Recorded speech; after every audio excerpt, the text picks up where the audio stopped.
Should AI be allowed to make the decision to take someone's life?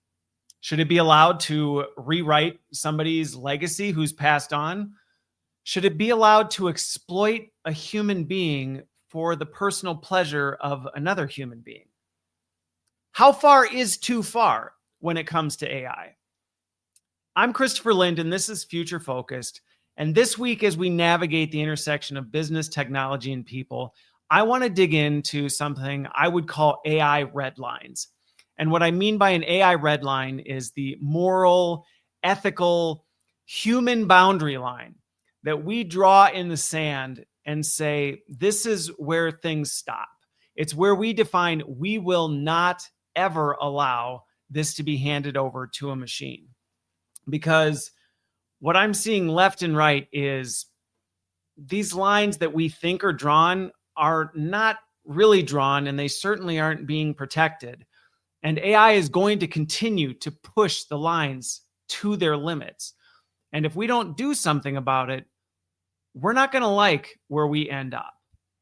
So let's talk about that this week. Before we do, though, I just want to thank all of you who listen and follow along, who've been supporting me. And if you're new here, welcome. If this is a conversation that you enjoy or value, or you like conversations like this, I would encourage you to like, share, do all those fun social things, follow the show, send it to a friend, share it with somebody who would benefit from it. And if you really walk away and go, man, that was so helpful, Christopher, I would love to take you out to coffee. I might not be able to physically make that happen, but you can go to buymeacoffee.com/Christopher Lind and say thanks with your financial support. It just helps me continue to keep creating this content for you. Okay, enough of the plug. Let's get started in this, because there were three things that have happened over the past couple weeks that I've been following that they've left me really sitting on this whole concept of AI red lines. And there are three headlines that might seem unrelated, but I think as we talk through this, you're going to see that there's a red thread that runs through them all. And that's what I want to talk about, is these AI red lines. Now, if you have been following me recently, you know that I've been kind of shaking up the format and things like that. I am still going to be focused on a single topic, but I am going to spend a little bit of time laying out the context of what these three headlines are, so we're all on the same page in case you're not aware. But it's not a rundown or a hot take on what these three things are, but more how they relate to AI red lines. So for context, right, the three things was, first of all, one, Sam Altman last week or the week before, something like that, is taking a lot of heat for some of his comments about OpenAI's decision to allow ChatGPT to create erotic content for verified adults, which what that means, how they're enforcing that, still a lot of unanswered questions with this. Now, to be fair, this isn't completely new. He talked about this back in December of 2024 too as a possibility, and it didn't seem like it moved forward. Now, though, there's a much clearer plan of by the end of the year, this is going to happen.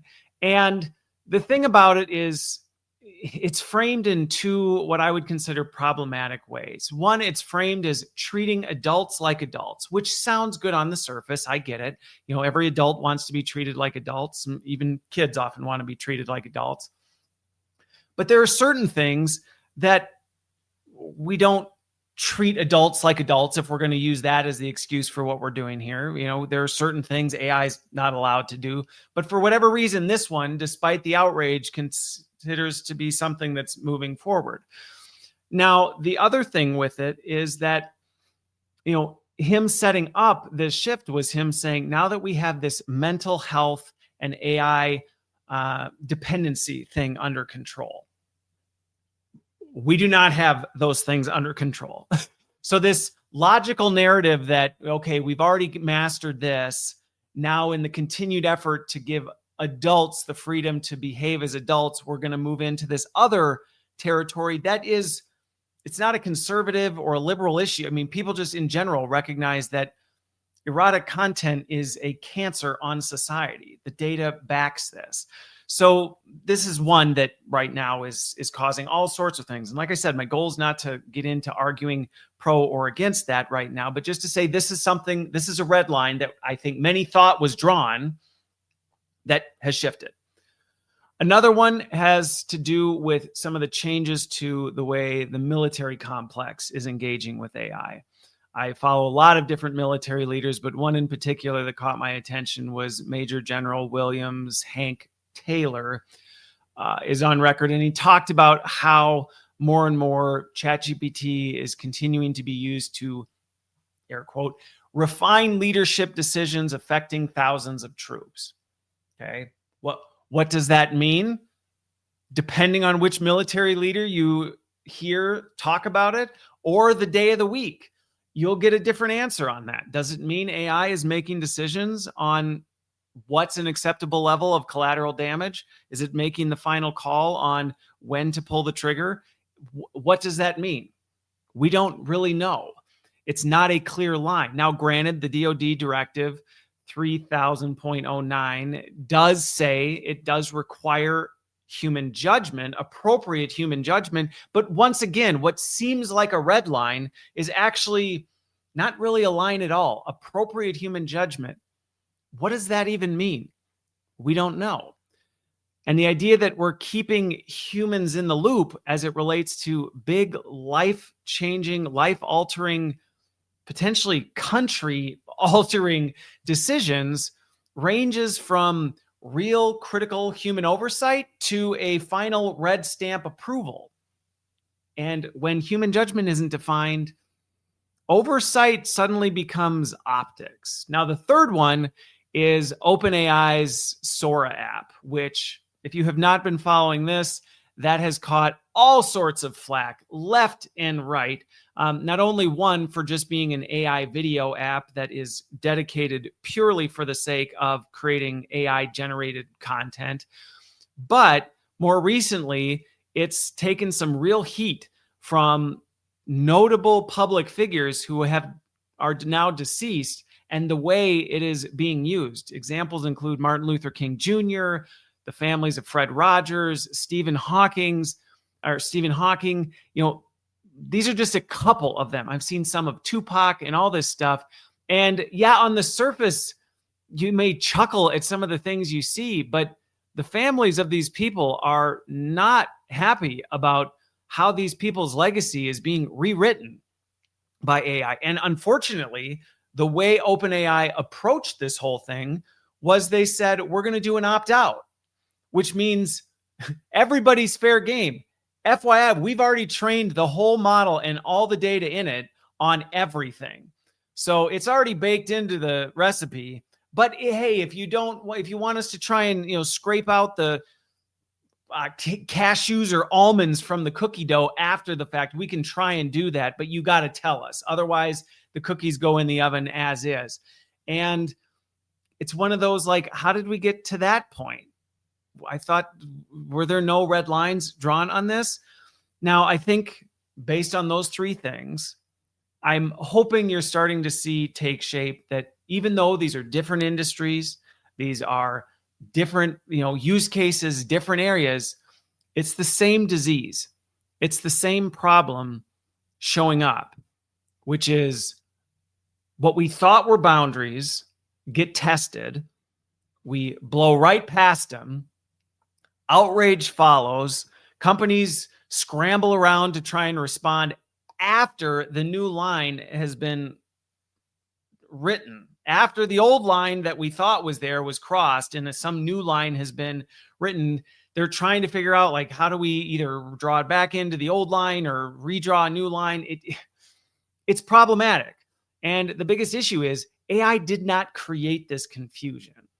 That's, I think, one of the biggest misnomers with a lot of these things happening right now is there's this perception that AI is doing this.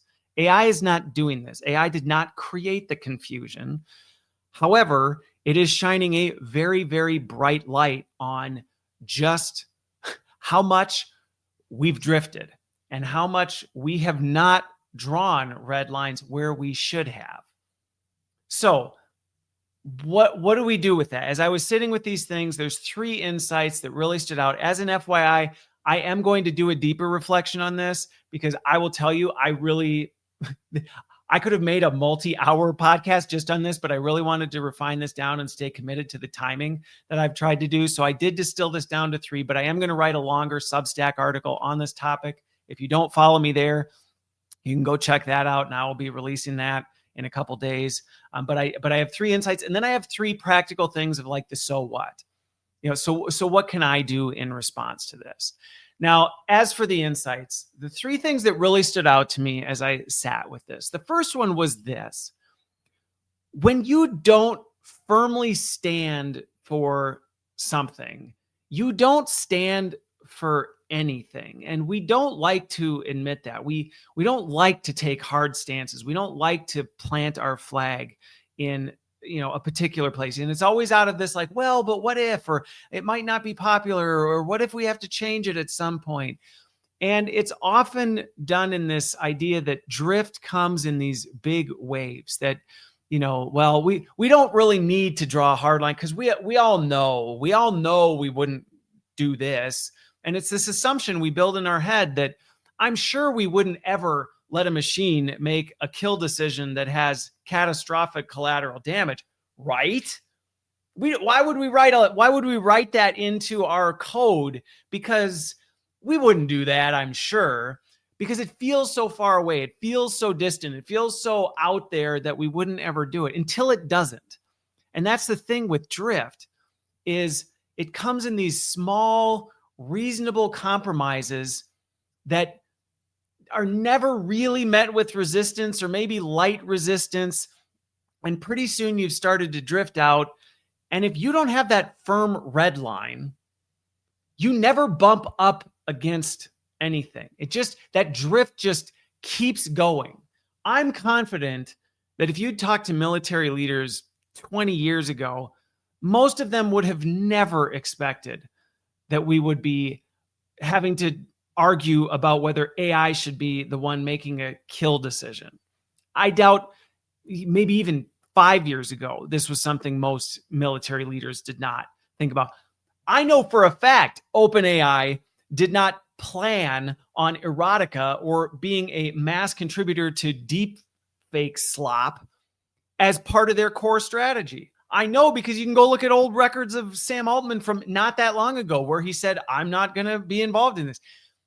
But he said it, but he never really drew the red lines. And I think in many ways, there's almost this fear that it makes you less adaptable, when in reality, all it does is make you unanchored.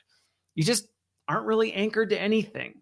Pretty soon, the slow, subtle shifts that you don't even notice you're making become completely normal, until one day you turn around and you look around and you realize you're standing for things you never thought you would. And I think this is one of the things that we're seeing left and right, and things that we thought we had red lines on, we don't. And we need to do something about that. But before we rush to point fingers, because I get this stuff often comes from outrage, we have to admit the fact that it's never as simple as just saying we should never. Okay. It's never that simple. Even in these examples, these 3 examples, it's easy. And you see this in the headlines and the commentaries around it. We just shouldn't do this. We should just, this is the natural red line we have. And every principle sounds really easy until you try and live it at scale. And a good example of this is Google. Okay. Google originally had a red line, which was do no evil. Seemed reasonable enough. It seemed simple as a startup. Hey, we're a search company. We're going to do no evil. And you just it sounds good enough. Sounds firm. But then as the company grew and the infrastructure became part of the very fabric of global society, that do no evil became a lot harder. What is evil? By whose standards? How much oversight can we actually exercise on this? The real systems and the trade-offs that come with them make good intentions more complex. And so I don't want to say this is easy and that, you should just say, well, I don't like that, so therefore we're going to do it. Even a practical example. Okay, let me just share one of the three. If you look at the military, I understand it's not as easy as saying we just will never let AI make a kill decision. Okay, but what happened? And I've got enough military friends to go, there are certain things where you go, well, what if in this situation, these types of things. And so it's not as simple as just throwing AI will never take human life. Well, AI is taking human life now. So to say it won't is an oversimplification of it. And, even some of these other things, you think about like, okay, well, let's just say AI can never do anything with any sort of adult or erotic content. Okay, but what about romance novels? Or where do you draw the line on erotic content? And what if it's not actually producing something, but it's involved in system processes? And by the way, I'm someone who is vehemently opposed to that industry as a whole. And I'm saying I recognize there's complexity that you can't just say, Sam, you just need to say nothing not safe for work related ever, period. It becomes exponentially more complicated. And I understand that, which is why you need to have deeper discussions about it. But the problem is the response to that complexity is often, well, let's just erase red lines. Let's just say the world's too big and it's too complex. So let's just not have any boundaries and we'll figure it out as we go. And that's not the right solution. If anything, the complexity and the rapid change and the fact that things are moving so fast is even more reason to define them more clearly and with more certainty. So you have those walls to run up against when you get there to at least catch the drift. If anything, I would encourage people to have stronger red lines so at least when you're bumping up against them, rather than waiting until things hit the fan and then you're looking around going, how did we get here? And what do we even do to get back? We are so far off course. I don't even recognize where we were or where we are right now. So that's the second one that I just continue to sit and ruminate with. The third one is the fact that while we're all over here busy, even as you're listening to this podcast, we're all busy defending where we think the red lines should be. The AI companies aren't waiting for us. They're not going to wait and see where we land on this. They've already decided how far they'll go. And at least from what I can tell, it's as far as the money will carry them. At this point, I don't know that these AI companies have any red lines, or whatever red lines they have are only there until it's inconvenient to hold them. There doesn't seem to be much behind any of them. And I would say theirs aren't red lines. They're simply little lines in the sand that, are easily moved by the wind. And so I think it's important to recognize that if you're waiting on these AI companies to draw red lines that match yours, they're not going to. They're not. And granted, to be fair, it'd be unreasonable to think that these big AI companies are ever going to draw red lines that are going to match yours specifically. But when we look at where we are and where we've been and how far we've moved, accountability and responsibility are not something that we're seeing. And history continues to show us that these big AI firms, every single line they've historically drawn has been crossed. Every single one. We will never train on private data. Crossed. We will never replace human creativity. Crossed. We will always protect our users. Crossed. Even the 3 laws of robotics, the original ethical framework for machines, have been completely left behind. And the problem with crossing these red lines is once they're crossed, it is, I won't say it's impossible, but the probability that you're going to see any of these things pulled back is next to nothing. So do not expect companies built on exponential growth to enforce ethical restraint. That really is your job. And if you're waiting for them, you're going to end up somewhere you don't want to be. And you're going to end up waiting forever. But ultimately, you're just going to end up where you don't want to be. So those are the three things that I've been thinking a lot about, that I think these three things really bring to light. But I know that oftentimes hearing that stuff, wrestling through that stuff, can leave somebody going, okay, fair. I hear you, Christopher. You've made your case about the need for red lines. I'm on board that, yes, it's complex and we need to lean into that complexity, and that should be a reason to draw red lines, not just erase them because it's too hard. And I understand that, okay, yeah, if I was hoping the AI companies were going to get this right, or I guess I had kind of banked on some of the promises they'd originally made, you've made the case that that's not a wise move. So what? So what do you do with that? Because it can be a lot. It can be a lot to sit with and go, well, so how do I respond? And so as part of the format of this, I really want to turn it into, so what do you do? What do you do? How do you respond to this? How do you actually step up, recognizing that these things are happening? I think the first one is this. You might think the logical thing is, well, obviously draw red lines. I actually don't think that's the first step.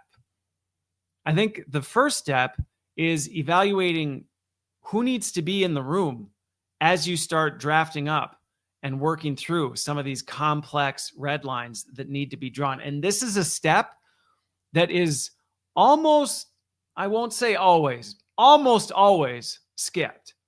Very little time is put into who actually needs to be here as we talk about this. There's this tendency to want to do these things in isolation.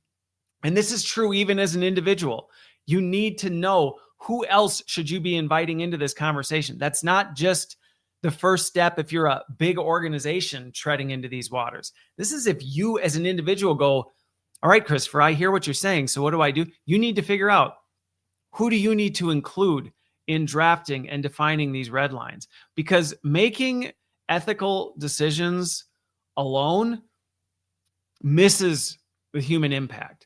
You, no matter how smart, no matter how observant, no matter how attentive you think you are, you do not have all the pieces. And you need others with diverse perspectives. I'm talking about people you don't like to hear from because you feel like they're slowing you down, or they bring up topics you'd rather not discuss, or they have radically different views than you think they do. And I say that as somebody who's coming from a Christian worldview. I still tremendously value people that have radically different perspectives than I do, because they challenge me to actually think about, what am I not considering? What are my blind spots?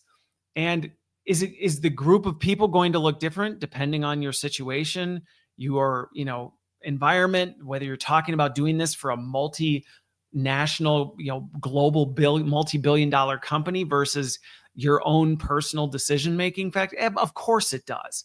Of course it's going to look different, but it needs to be a community of people that are invited into that discussion. And then it needs to be a diverse group of people. And you can bring in mentors, bring in family members, bring in people bring in people who are your naysayers, the people who are always pressing your buttons. Because when you draw these red lines in isolation, they always end up missing the people they're designed to protect. And I see this happen regularly, where people in a vacuum say, hey, we're going to draw this red line because we want to protect that person, without actually inviting that person into the conversation and saying, hey, we're trying to protect you from this. This is something we see, and we think if we do this, it's going to help you. And then all of a sudden you find a red line gets drawn, and the person you're trying to protect goes, hey, what the actual heck? You just actually cut off the supply chain of the thing that was helping me accomplish the thing you say you're trying to protect me from. Like, this was my number one defense against that. You just cut it off. And you're not going to do that. You're not going to catch these things if you don't actually invite define and invite those people into the room, and you have to listen to them. That's another piece. If you're just going to invite token people into the room so they can say things that you can ignore, then don't waste their time. And at that point, then you might as well just ignore this step and ignore all the red line advice I'm giving anyway, because you're not actually committed to doing it in a way that's going to drive impact. But this is a critical step that often gets missed and often gets ignored, and it has catastrophic consequences. But once you define who's in the room, you have to be able to objectively ask what lines exist and do people actually know about them? And so it's about doing an actual audit of your current lines, or at least what you think your current lines are. That's also why defining that group ahead of time is so important, because they're not only there to help you say, hey, what do we need to think about? What do we need to do? But they're also the ones who can then say, all right, well, where are we today? We have you, even though you may have really weak or the wrong red lines in place in your organization, they're there. They may not be spoken. They may be implied. They may not be things you actually hold people accountable to, but they're written down somewhere. And you need to take the time to examine what are they? If we think they're clearly documented, if we put them somewhere, if we've said we will never, Google, do no evil. Like if you've done that, if it's in a PowerPoint deck or in a personal mission statement somewhere, does anybody but you know that? Because if you're secretly keeping it to yourself, you're setting yourself up for it not really to be a red line, because there's no accountability in place. You can easily move that line because you're the only one who knew it was there in the first place. But it's also dangerous when you assume everybody has the same red lines. I see this all the time in leadership development, where people are like, well, managers know that they should never behave like this with a direct report. And you're like, really? Did you tell them that? Are you sure? Because it's showing up in reports left and right, and we've got HR cases of this popping off left and right, and people legitimately saying, I didn't know that wasn't allowed. But I think that goes back to the other pieces. Are you enforcing them? Again, it doesn't matter if you draw red lines, even if they're the right ones, if you're not going to do anything when people just brush right over them. If those red lines don't serve as a barricade that you actually smash into and go, whoa, all right, before we move forward, we got to actually take a look at this. We got to actually sit down and wrestle through what this is, because otherwise drifted expectations become habits, and habits become your operating norms. And if you have not named and clearly defined and held people accountable to your boundaries, you don't actually have any boundaries. And before long, ethics fade into the dark, and we need to rewrite them in the light. Now, define the team. You've evaluated where you are. Now you can see what boundaries you have clearly, but now comes the hard part. Welcome to the starting line, because at this point, this is where you need to redefine where you actually stand. And, if you've made it this far and you've thought that red lines need to be drawn because once you draw them, they can never be adjusted, that's not my point. Now, granted, again, from certain where I'm coming from, I think there are certain red lines that you just should say, we don't cross those red lines. But even in my own journey, I've discovered that sometimes the way those red lines are protected look differently as things change. You may still hold to the same red line, but you may have to radically approach it very differently. But that requires taking a look at, okay, here's where we are today. Here's where we want to be, and what are the gaps? And it's not just, by the way, it's not just about writing new red lines. You may have things in place that you go, why did we have this red line drawn before? Was this actually a principled red line, or was this a method red line? Was this based on a policy or a practice or a procedure? Was this really not the kind of red line that we should have in place? And as a result of things changing, as a result of new skills or new tools or whatever, we actually need to erase that red line, because that wasn't actually the right red line to have.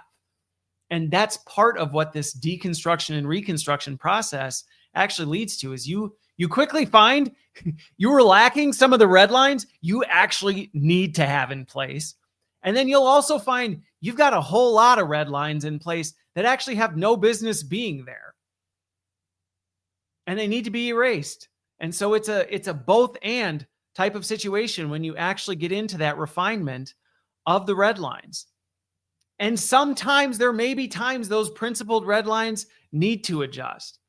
I think there are certain ones that shouldn't ever, but that's for you and the community and the people that you've built around you who are tasked and accountable for the red lines. I mean, if you're going to draw a red line or erase a red line, you need to at least make sure you're accountable for what that one is, and that, yes, we made that decision and it was made intentionally. And it's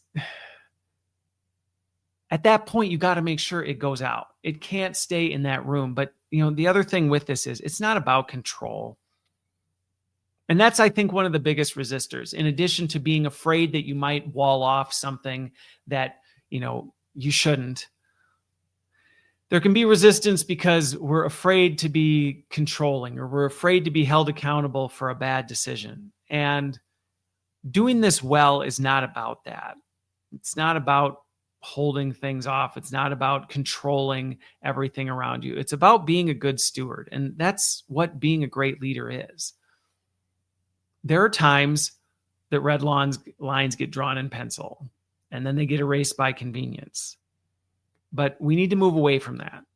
We need to redraw them with conviction, because I can tell you right now, AI is not going to wait for us to figure this out. It is moving and testing. Any red line you think you have is being pressed. And anyone that isn't there that should is being blasted right past. And it's going to be a heck of a lot harder to pull it in than it is to take the time to go out and redraw these lines where they need to be. The real question is, though, is if you're going to lead with conviction and do this on the front end, or just spend the rest of your years chasing these things down after the fact. And I hope you go for the former. I think former, right? All right. Well, that's where we are this week. I think if anything, if you're feeling a little overwhelmed, I hope that this gives some practical application steps on what you can do. And I hope you can find comfort in the fact that if this feels overwhelming and familiar, in some ways it is, but AI isn't inventing new problems. It's not creating things that it's not creating work we've never had to do before. It's simply amplifying and turning up the volume on the things that we've always known we should have done. And it's just exacerbating the problems of what happens when we don't take care of that. And right now, it is definitely amplifying our lack of conviction. So please, I would encourage you to not let this just be another episode you nod through and you agree and go, yeah, that's really something I should do. Take the time, pull your community together, evaluate your lines, redraw them where they need to be, and then make it visible. And hold firm when they're tested.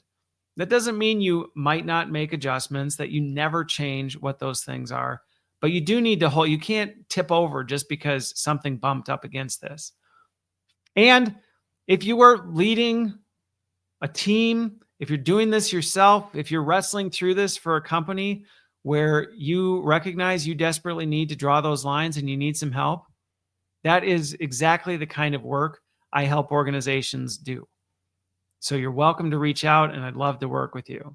So thank you for joining me for yet another Future Focused podcast episode.